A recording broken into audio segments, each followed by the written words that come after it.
ମାହାଣ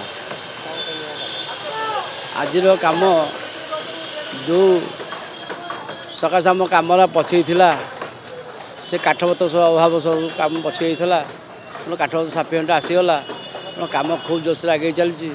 ଆମେ କହିଥିଲୁ ଯେ 10 ଦିନ ପୂର୍ବରୁ ରଥ ଦେବ ବୋଲିକା ସେଇଟା ଆମେ କମିଟିରେ ବି 10 ଦିନ ପୂର୍ବରୁ ଦେବ ବୋଲିକା କହିଥିଲୁ।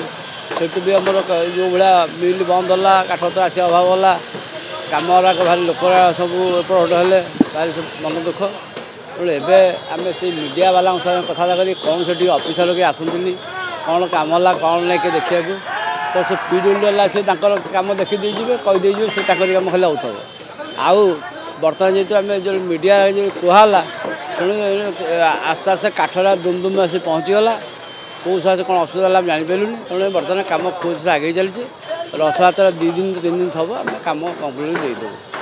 ବର୍ତ୍ତମାନ ଏନେ ଦୁଆରଟା କାମ ସରିଗଲାଣି 3ଟା ଦୁଆର ସରିଲା ଆଉ ଗୋଟେ ଦୁଆର ବାକି ଅଛି ସେଇଟା ଆସିଲେ ଦୁଆର ଶେଷ ହେବ। ଦୁଆର ଶେଷ ହେଲା ପରେ ରଙ୍ଗ ହେଇଗଲେ ଦୁଆର ଉଠିଆ ହେବ।